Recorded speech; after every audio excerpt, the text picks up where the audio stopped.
Welcome to Haaretz.com. I'm Aimee Amiga, and joining me at the Israel Conference on Peace is journalist and author Peter Beinart. Thank you for joining us. My pleasure. You've said that the one-state solution to the Israeli-Palestinian conflict is even less viable than a two-state solution. Why? Well, there are two kinds of one-state solutions. There's one where you hold millions of Palestinians without basic rights. I think that's not viable because I think the Palestinians will never acquiesce in the denial of their basic rights.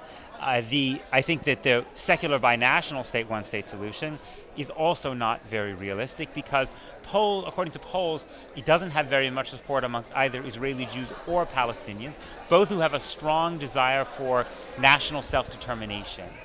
And if you were to imagine this, it's very hard to have a state that doesn't have a national identity undergirding it.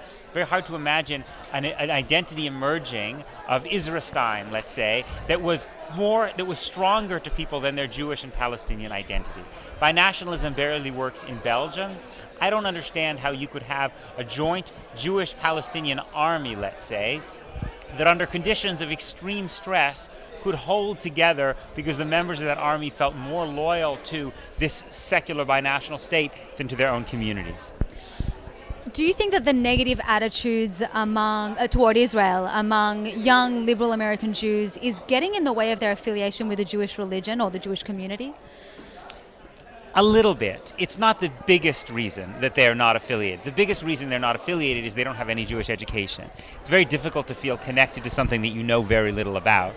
We have probably the worst Jewish school system of any major diaspora community. Our Jewish school participation is very low. The schools are very expensive. They're academically often quite mediocre. And then we have a Hebrew school program in which kids learn very, very little and stop immediately after bar mitzvah. We don't have a strong youth group culture like they have in Australia, for instance. So the biggest reason for the lack of connection to Judaism is they've never really had very much experience of joy in Judaism or of real intellectual stimulation and inquiry. That's the even deeper problem. Okay. Now, you oppose the boycott, divestment and sanctions movement, yet you do support a partial boycott, that is, of products produced in the West Bank settlements. Right. Now, don't you think that support for a partial boycott could then fuel the success of the larger boycott movement? I actually think it's exactly the opposite. I think what's fueling the success of the boycott movement is the destruction of the Green Line and the creation of a one-state reality. And you don't have to take it from me. Omar Barghouti, who's probably the most important BDS leader in the world, gave a speech at Columbia in December of last year. He said, "We are so much further along than we ever thought we'd be because of our greatest partner in the world, the Israeli government. When the Israeli government subsidizes more people to move into the West Bank, when they don't allow the labeling of settlement goods and basically say it's all one thing, that plays right into the hands of those in the BDS movement who say, yes, it's all one thing. It's all one apartheid state. It must all be overthrown like apartheid South Africa. Those of us who are trying to maintain the relevance of the Green Line, to say there is a fundamental important moral distinction between the part of Israel where Palestinian citizens live under the same law and have the right to vote, even though they suffer discrimination, and the West Bank where they live under military law without citizenship. It's like Havdalah, it's like separation. We're trying to maintain the moral separation between these two against these two movements that are silent allies, both to destroy the two-state solution and to create one state.